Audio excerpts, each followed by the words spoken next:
É, meus amigos, foi quase, vai. Foi quase. O Palmeiras até que lutou, mas não foi suficiente.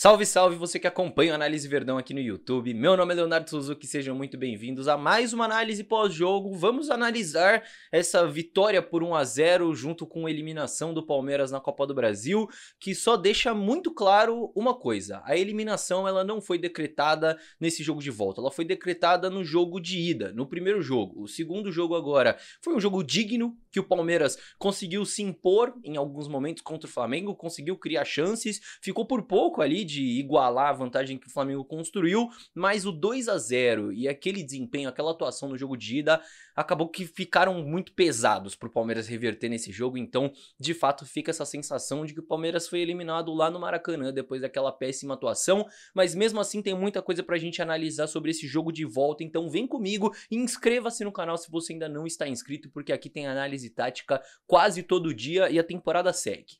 Então vamos lá, meus amigos. Esse vídeo está saindo inclusive no dia seguinte porque eu estava lá no Allianz Parque para tentar empurrar o Palmeiras, até estou um pouco rouco por causa disso, mas o que dá para falar é que o Palmeiras teve a postura que se esperava minimamente do time. E particularmente, eu não esperava que seria um jogo, por melhor que o Palmeiras entrasse, por mais organizado que o Palmeiras entrasse, eu não imaginava que seria um jogo de criar um monte de chance de gol, um monte de chance clara, e perder gol e fazer gol, 5 chances claras. Não imaginava que ia ser um tipo de jogo desse, porque é um jogo eliminatório contra um time que é muito bom, que não ia ficar bobeando, que ia entrar concentrado, que ia entrar intenso, que ia querer picar o jogo. Então eu não imaginava que o Palmeiras ia criar um monte de chance de gol. Mas o que o Palmeiras precisava fazer era deixar o Flamengo desconfortável, era criar essa sensação de sufocar o Flamengo, de manter o Flamengo no campo de defesa. Então, gerar escanteio, gerar falta lateral, gerar chute de fora da área e o mais importante, né, a pressão pós-perda. Então o Palmeiras montar o seu ataque, sufocar o Flamengo e na hora que perder a bola já pressionar imediatamente depois, justamente para gerar essa situação de sufocar o adversário, de não deixar o Flamengo ter uma saída, ter um escape. E o Palmeiras conseguiu fazer isso muito bem no começo do jogo. Pelo começo do Palmeiras ali, os primeiros 20, 25 minutos, já tinha potencial para tirar a vantagem que o Flamengo construiu. E falando mais de tática agora, o Abel voltou com os 3 zagueiros pro time e se falou muito de Veiga de camisa 8, mas eu vi muito mais uma trinca nesse meio campo e por esse lance aqui vai dar para visualizar perfeitamente essa ocupação de espaços ofensivo. Então você tinha os 3 zagueiros lá atrás, Vitor Reis, Gomes e Murilo, Mike e Caio Paulista bem abertos como alas, virando pontas praticamente, um meio campo com o Aníbal mais recuado, o Veiga como um meia pela esquerda e o Felipe Anderson como um meia pela direita. Então uma trinca nesse meio campo com Rony e Flaco Lopes como dupla de ataque. Através disso, através dessa ocupação, o Palmeiras conseguiu sufocar o Flamengo e foi bem defensivamente também, mantendo sim os encaixes, que eu não imaginava que o Abel ia trocar para esse jogo, mas chegando junto, como eu falei num vídeo aqui recentemente, encaixes chegando junto, não chegando atrasado, chegando firme. O Palmeiras conseguiu sufocar o Flamengo nesse sentido, tanto que a única chance minimamente clara que o Flamengo criou, acho que foi no segundo tempo ali numa infiltração do Pulgar, mas nada demais também. E a ideia dos 3 zagueiros eu acho que funcionou muito bem para essa estratégia inicial, porque os alas eram muito importantes para gerar essa superioridade na frente, porque Caio Paulista e Mike, como eu disse, se comportavam como pontas praticamente, e eles ganhavam as costas do Gerson e do Luiz Araújo, que eram os 2 jogadores que marcavam pelo lado, não acompanhavam, e aí você gerava um desequilíbrio nessa linha de defesa do Flamengo. Os 2 alas foram muito importantes nesse sentido. Não à toa, ainda no primeiro tempo, o Tite troca o Gerson e o Luiz Araújo de lado e pro segundo tempo volta com 3 zagueiros, justamente para espelhar esse posicionamento do Palmeiras e ter um controle maior dessa defesa pelos lados do campo. Isso funcionou, né? Isso ajudou a segurar um pouco o Palmeiras taticamente falando, e o Flamengo conseguiu dar uma picada no jogo ali na segunda metade do primeiro tempo, em momentos do segundo tempo também, fez aquela cera. O Anderson Daronco parecia um psicólogo, né? Que ele queria conversar toda hora, toda vez que o jogo parava o Daronco chegava lá para trocar uma ideia, impressionante. Agora, é fato que as substituições que o Palmeiras faz ao longo da partida, elas pioram o time. Isso não dá pra esconder, isso tem que ser analisado. Porque primeiro a gente tem um baita azar de 2 jogadores lesionarem logo ali no primeiro tempo, né? Isso é um baita azar do caramba. Depois tem que tirar outros 3 por desgaste físico, né? Eu que tava ali no Allianz Parque, deu pra ver, o Veiga não se aguentava mais em pé, não conseguia bater um escanteio.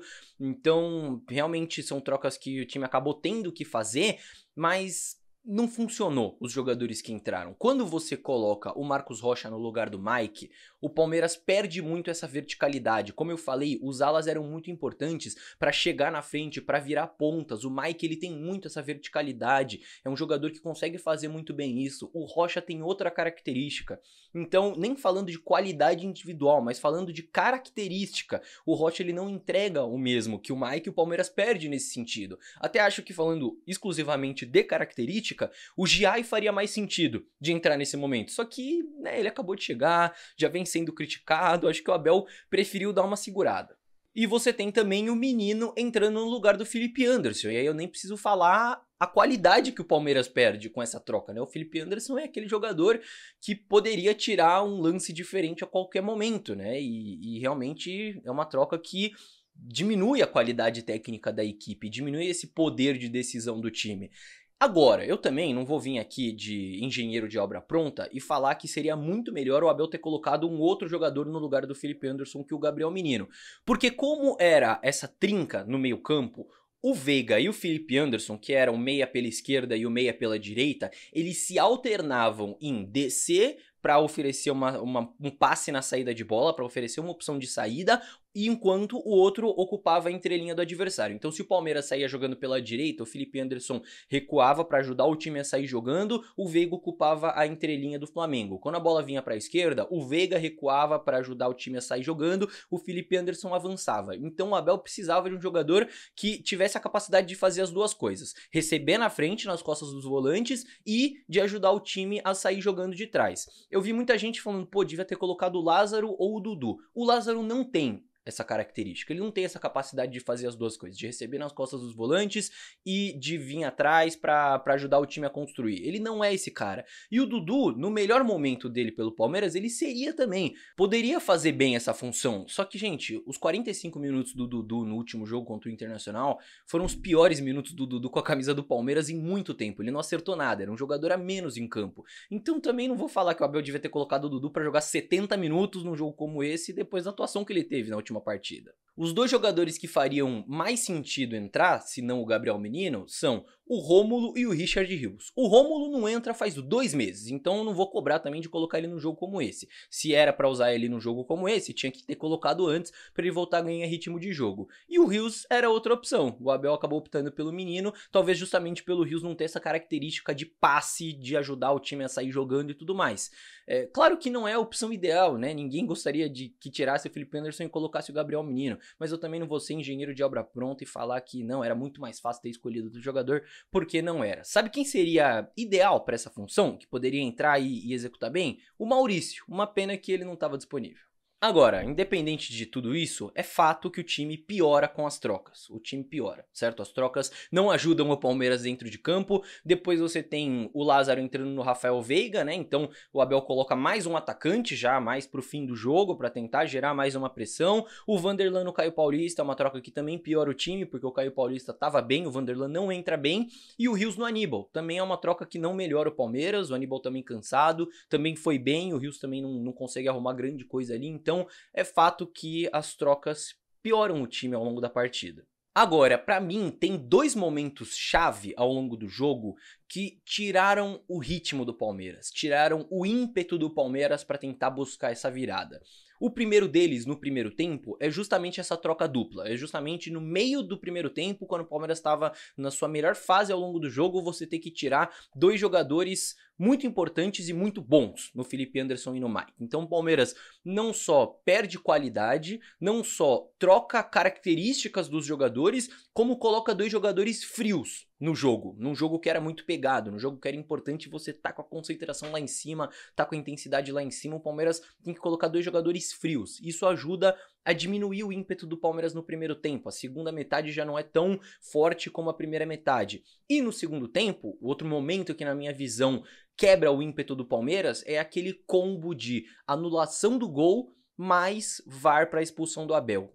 São 2 lances que são próximos, 2 momentos que são próximos, e aí você tem a quebra de expectativa com uma anulação de gol milimétrica que não dá nem pra ter tanta certeza do que acontece ali, mas um VAR que para o jogo pra expulsar o treinador. VAR pra expulsar treinador é novidade, viu? É exclusividade Anderson Daronco. Eu acho que são 2 momentos cruciais que cortam o ímpeto do Palmeiras, que dão aquela esfriada no jogo, né? E o fim do jogo acaba sendo muito mais do desespero ali, o Gomes vai pra frente e tome bola na área, até porque o Flamengo se fechou completamente, empilhou defensor, né? O Flamengo tava com uma linha de 5, mais Pulgar e Léo Ortiz, que é um zagueiro de origem como dupla de volantes, então realmente o Flamengo aumentou a estatura do seu time pra se proteger dessas bolas aéreas, pra tentar forçar o Palmeiras a jogar a bola na área, e não tinha muito mais por onde entrar, então foi muito mais no coração do que com a cabeça naquele finalzinho de jogo.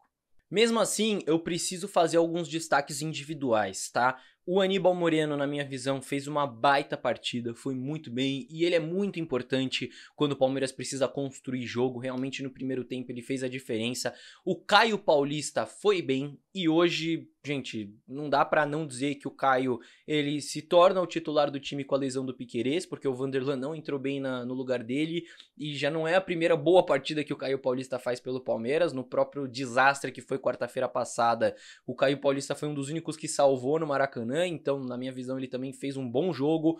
O Vitor Reis é um monstro, que zagueiro espetacular, com 18 anos, muito bem em todas as divididas, em todos os momentos que ele precisava ou caçar o Pedro, ou caçar o Arrascaeta, ou caçar o Gerson, sempre chegando junto, sempre chegando no timing certo, sempre chegando firme, conseguindo rebater bola, fazendo gol mais uma vez, né? Mais um zagueiro que tem esse poder ofensivo de chegar lá na frente, de ser perigoso em bolas aéreas. Então o Vitor Reis, um monstro de zagueiro, é muito difícil tirar ele do time nesse momento, ele ganhou essa vaga no time por merecimento, então acho que esses são alguns destaques individuais que precisavam ser feitos. Coletivamente, eu não acho que foi um jogo brilhante do Palmeiras, um jogo impecável e tudo mais, mas a gente sabia que era um jogo muito difícil, gente. Era um jogo muito difícil, que o Flamengo ia se defender bem, tem bons jogadores, ia picar o jogo, não ia ter tanto espaço para o Palmeiras fazer muita coisa. O que a gente precisava era de uma resposta do time. Era de um Palmeiras que conseguisse sufocar o Flamengo, que conseguisse mostrar que a diferença entre Palmeiras e Flamengo não foi o que aconteceu no jogo de ida.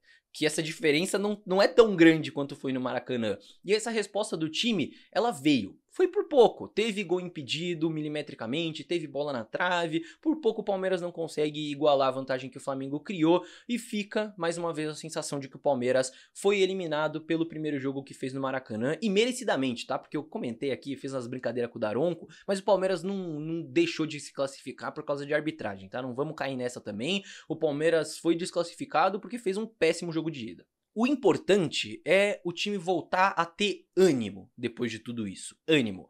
Porque a eliminação na Copa do Brasil, ela abre data no calendário. O Palmeiras vai ter mais semana livre, vai poder descansar melhor o time, e a gente tem Libertadores semana que vem contra o Botafogo, que também foi eliminado inclusive, e tem o Brasileirão ainda. Claro que a sequência ruim de resultados no Brasileiro não ajuda, mas o Brasileirão tá aí, a gente tem mais um turno pela frente para tentar buscar melhores resultados, agora com uma competição a menos no calendário. Então, vamos lá, tem muita temporada pela frente, e o mais importante na minha visão é que a evolução do time, ela precisa continuar. A gente precisa de mais. Então essa mudança de postura já foi excelente, já é um ótimo sinal, mas a gente precisa continuar essa evolução. Como é que vai ser agora? Vamos manter os 3 zagueiros? Então vamos desenvolver melhor isso. O Veiga, ele vai voltar a ser meia, ele vai ser o camisa 8. Quem que vai ser o camisa 8 se o Veiga voltar a ser esse meia, né? Quem que vai jogar mais ao lado do Aníbal? Porque não dá pro Aníbal ficar jogando sozinho ali como esse único volante. Nesse jogo especificamente eu até entendo que o Palmeiras precisava de mais gente na frente, precisava sufocar o Flamengo, mas pro longo prazo eu não vejo isso como a melhor alternativa. Eu acho que o Aníbal precisa ter um parceiro ali pro Palmeiras ficar ficar um pouco menos exposto a contra-ataques. Então, são dúvidas que a gente vai precisar de respostas e que essa evolução precisa continuar. Inclusive, se vocês quiserem um vídeo sobre tática aí nos próximos dias, do que deve continuar ou não nessas mexidas que o Abel fez, posso fazer. O importante agora é que você inscreva-se aqui no canal, por favor, porque como eu disse, tem análise tática quase todo dia por aqui. E se você tiver alguma outra sugestão de vídeo, comenta aqui embaixo também, que eu sempre gosto de ver as sugestões de vocês. E quem sabe a sua sugestão de vídeo não vira um conteúdo aqui pro canal. Se você chegou até o final dessa análise, não esquece de deixar o likezinho também, porque ajuda muito a gente, faz esse vídeo chegar a cada vez mais palmeirenses. E te convido a deixar sua opinião aqui embaixo também, se você concorda com a minha análise, discorda, manda aí que eu tô sempre lendo. Fechou, meus amigos? Muito obrigado pela companhia em mais um vídeo, vejo todos no próximo. Tchau, tchau!